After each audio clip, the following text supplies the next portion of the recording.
Toyota's thinking, the opposite of Kaizen is decline. You're not doing Kaizen, you're going to go down. The Toyota production system is a flexible system. It's important that you have Sakichi's mind, studious and curious. This is a kind of Karakuri Kaizen.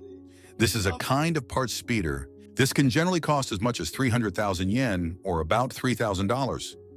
Yeah, they're very expensive. $3,000 to $5,000 now. This one only costs us about $300 to $500. Plus, you got the value of learning how to make it, which is very good. We now have a new version. And above all else, don't forget, money wrecks your brain. So I say money suffocates creativity. Same thing. Too much money, you don't have to think deeply. Just spend money to fix all your problems. So this is the body assembly line. There are many, many steps here, so we try to eliminate them with these Kaizen. So here's the 1 step, 1 second, 1 yen thing right here. So now watch what happens. Reducing the number of steps, but it barely even have to move. Now with this Kaizen, both hands are moving at the same time. This is an unbelievable middle Kaizen. The sequencing and the timing here has to be absolutely perfect.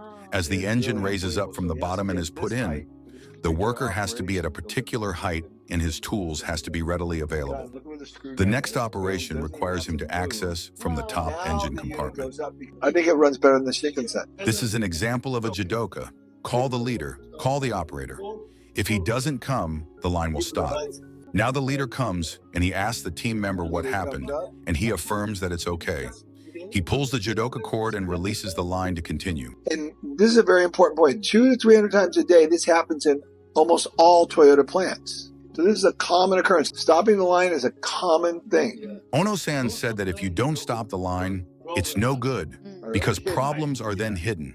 Here's a very simple example of Poka-Yoke eliminating the bracket from being put incorrectly. So here a mistake could happen, but now with this post, you can't put it in incorrectly.